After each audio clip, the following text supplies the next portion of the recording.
आकाशवाणी शिलचर आंचलिक संबाद पढ़ছে पंचतपा चौधुरी।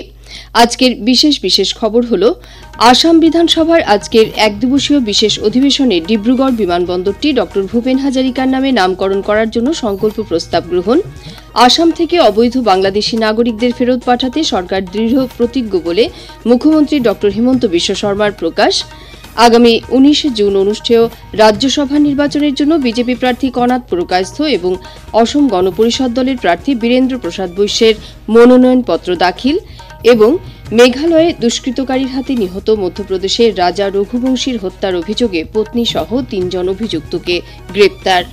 एबारे विस्तारित खबर। आसाम विधानसभार आजकेर एक दिवसीय विशेष अधिवेशने डिब्रुगढ़ विमानबंदरटी डॉ भूपेन हाजारिकार नामे नामकरण करार जन्य संकल्प प्रस्ताव ग्रहण करा हयेछे।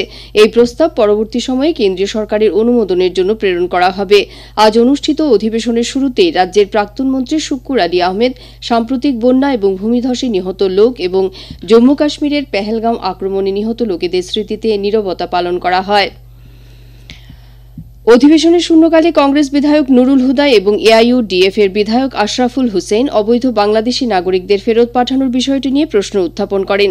এই প্রশ্নের উত্তরে মুখ্যমন্ত্রী ড হেমন্ত বিশ্ব শর্মা বলেন যে আসাম থেকে অবৈধ নাগরিকদের ফেরত পাঠাতে সরকার দৃঢ় প্রতিজ্ঞ।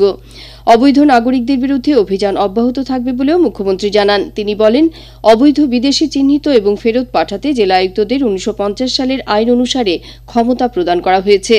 এদিকে বিরোধী দলনেতা দেবব্রত শইকিয়া বড়দুয়ার চা বাগানকে অন্তর্ভুক্ত করে প্রস্তাবিত পলাশবাড়ী স্যাটেলাইট টাউনশিপের বিষয়টি উত্থাপন করেন।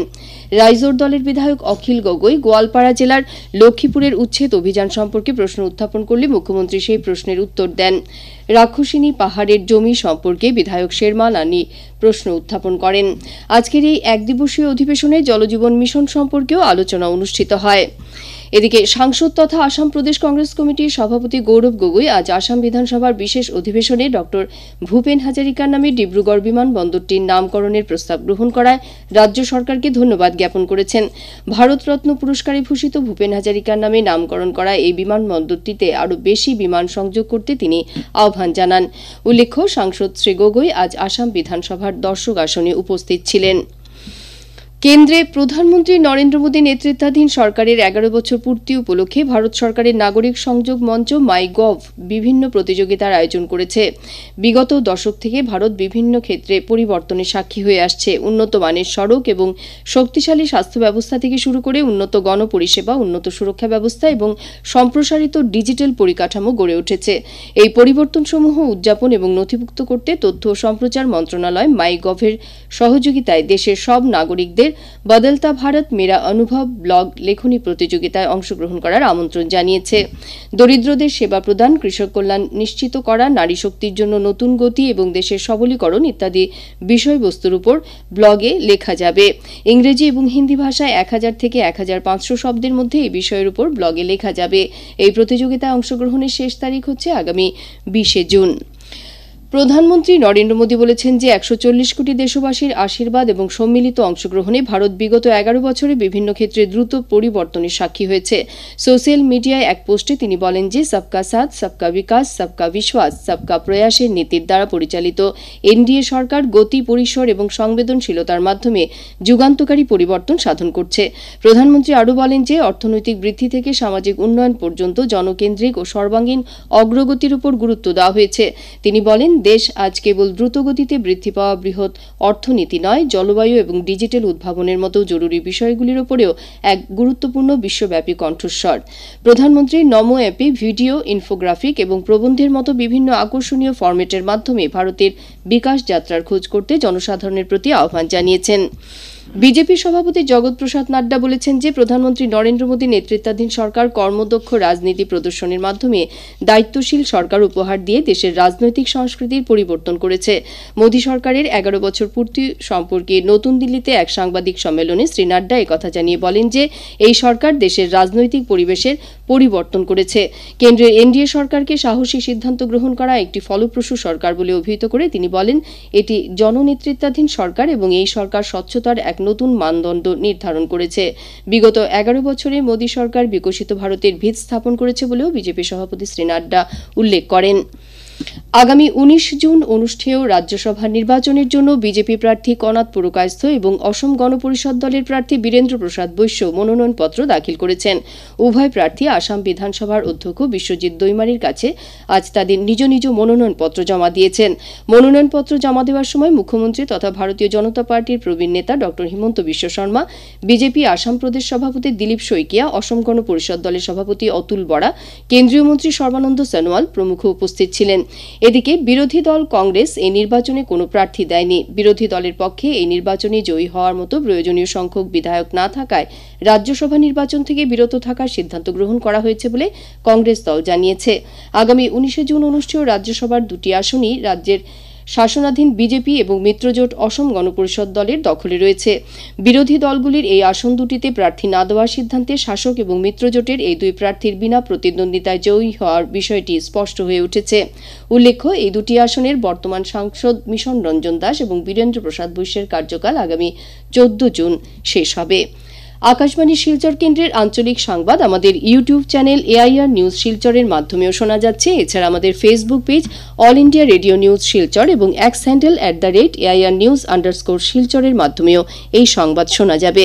খবর প্রচারিত হচ্ছে আকাশবাণী শিলচর কেন্দ্র থেকে।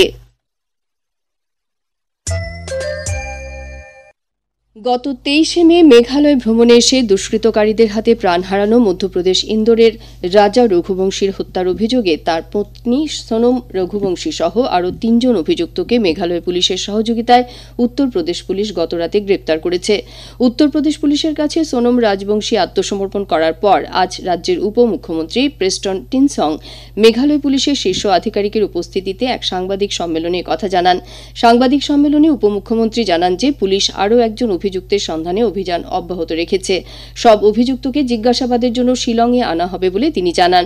একাংশ সংবাদ মাধ্যমে এই ঘটনার বিস্তারিত তদন্ত হবার আগে মেঘালয় অপরাধের কেন্দ্রস্থল হয়ে পড়েছে বলে পরিবেশিত খবর দুর্ভাগ্যজনক বলে তিনি মন্তব্য করেন। এর ফলে রাজ্যের ভাবমূর্তি নষ্ট হয়েছে বলেও তিনি উল্লেখ করেন। সাময়িক উত্তেজনার বশবর্তী হয়ে একাংশ বিবেচনাহীনভাবে এ ধরনের মন্তব্য করেছে বলেও তিনি উল্লেখ করেন। সাংবাদিক সম্মেলনে পুলিশ সুপার বিবেক সিএম জানান যে রাজা রঘুবংশীকে 23 মে হত্যা করে অভিযুক্তরা পালিয়ে গিয়েছিল। এই ঘটনায় সোনম ও রাজ কুশওয়াক মূল অভিযুক্ত বলে পুলিশ সন্দেহ করছে। উল্লেখ্য, রাজা রঘুবংশীর গলিত মৃতদেহ গত 2 জুন সোহরার একটি জলপ্রপাতের কাছে উদ্ধার করা হয়েছিল। স্বাধীনতা সংগ্রামী বিরসা মুন্ডার আজ 125তম মৃত্যুবার্ষিকী। তিনি জনজাতি লোকেদের অধিকার ও সম্মানের জন্য লড়াই করেছিলেন। 1875 সালের 15 নভেম্বর ঝাড়খণ্ডের উলিহাটু অঞ্চলে বিরসা মুন্ডার জন্ম হয়েছিল। শিক্ষার মাধ্যমে জনজাতি লোকেদের ধর্মান্তকরণের জন্য ব্রিটিশ যখন লক্ষ্য স্থির করেছিল, তখন বিরসা মুন্ডা বীরসাইট নামের একটি সংস্থা গঠনে অনুপ্রেরণা জুগিয়েছিলেন। এই সংস্থার মাধ্যমে জনজাতি লোকেদের পরম্পরাগত বিশ্বাস ফিরিয়ে আনার জন্য এবং ব্রিটিশ প্রভাব থেকে মুক্ত হবার জন্য তিনি কাজ করেছিলেন। বিরসা মুন্ডার জন্মদিন 15 নভেম্বরের দিনটি প্রতি বছর জনজাতি গৌরব দিবস হিসাবে পালন করা হয়। ছাত্র সংগঠন এআইডিএসওর আসাম রাজ্য কমিটির উদ্যোগে আজ সমগ্র রাজ্য জুড়ে স্বাধীনতা সংগ্রামী শহীদ বিরসা মুন্ডার 125তম মৃত্যুবার্ষিকী পালন করা হয়েছে। এদিকে ছাত্র সংগঠন কাছাড় জেলা কমিটির পক্ষ থেকেও আজ শিলচরে শহীদ ক্ষুদিরাম মূর্তির পাদদেশে বিরসা মুন্ডার প্রতি শ্রদ্ধা জানানো হয়। শ্রীভূমি জেলার বন্যা পরিস্থিতি আজ আরও উন্নত হলেও জেলার বহু লোক এখনও বিভিন্ন আশ্রয় শিবিরে রয়েছেন। রবীন্দ্র সদন মহাবিদ্যালয়ে এখনও 429 জন বন্যাক্রান্ত লোক রয়েছেন। জেলা প্রশাসন থেকে এবছর রবীন্দ্র সদন মহিলা মহাবিদ্যালয়কে মডেল কেন্দ্র হিসেবে নির্বাচন করা হয়েছে। মডেল ত্রাণ শিবিরের দায়িত্বে থাকা ড সব্যসাচী রায় জানান যে গত 6 জুন মুখ্যমন্ত্রী ড হিমন্ত বিশ্ব শর্মা এই কেন্দ্রটি পরিদর্শন করে সন্তোষ প্রকাশ করেছেন। ড রায় আমাদের সংবাদদাতাকে আরও জানান যে আমাদের এই রিলিফ ক্যাম্প শুরু হয়েছে 1 জুন থেকে। প্রায় 429 জন ইনমেট আছে এই ক্যাম্পে এবং 1 জুন থেকে আজকে পর্যন্ত যথাসম্ভব সরকারের পক্ষ থেকে যতটুকু রিলিফ মেটেরিয়াল সাপ্লাই করার প্রয়োজন তার থেকে অনেক বেশি রিলিফ মেটেরিয়াল এই ক্যাম্পে দেওয়া হচ্ছে। শ্রীভূমি জেলার দুর্লভছড়া ব্লকের সিংলাছড়া গ্রাম পঞ্চায়েতে আজ বিভিন্ন কার্যসূচির মধ্য দিয়ে বিকশিত কৃষি সংকল্প অভিযান কার্যসূচি পালন করা হয়েছে। এই কার্যসূচিতে ভূবিজ্ঞানী ড এম আর চৌধুরী মাটির সঠিক উপকারিতা নিয়ে বক্তব্য রাখেন। ডক্টর চৌধুরী বলেন যে রাসায়নিক সার ব্যবহারের ক্ষেত্রে সবাইকে সচেতন হতে হবে। রাসায়নিক সার ব্যবহারের ক্ষেত্রে সঠিক মেলবন্ধন না হলে মাটির স্বাস্থ্যের ক্ষতি হতে পারে। ডক্টর চৌধুরী এক্ষেত্রে পচন সার, গরুর গোবর ইত্যাদি কৃষি জমিতে আরও বেশি করে ব্যবহার করার আহ্বান জানিয়েছেন। শেষ করার আগে বিশেষ খবর আবার পড়ছি। আসাম বিধানসভার আজকের একদিবসীয় বিশেষ অধিবেশনে ডিব্রুগড় বিমানবন্দরটি ডক্টর ভূপেন হাজারিকার নামে নামকরণ করার জন্য সংকল্প প্রস্তাব গ্রহণ। আসাম থেকে অবৈধ বাংলাদেশি নাগরিকদের ফেরত পাঠাতে সরকার দৃঢ় প্রতিজ্ঞ বলে মুখ্যমন্ত্রী ডক্টর হিমন্ত বিশ্ব শর্মার প্রকাশ। আগামী 19 জুন অনুষ্ঠেয় রাজ্যসভা নির্বাচনের জন্য বিজেপি প্রার্থী কনাথ পুরকায়স্থ এবং অসম গণ পরিষদ দলের প্রার্থী বীরেন্দ্র প্রসাদ বৈশ্যের মনোনয়নপত্র দাখিল এবং মেঘালয়ে দুষ্কৃতকারীর হাতে নিহত মধ্যপ্রদেশের রাজা রঘুবংশীর হত্যার অভিযোগে পত্নী সহ 3 জন অভিযুক্তকে গ্রেপ্তার। আঞ্চলিক সংবাদ শেষ হল। পরবর্তী সংবাদ আগামীকাল সকাল 7:35 মিনিটে।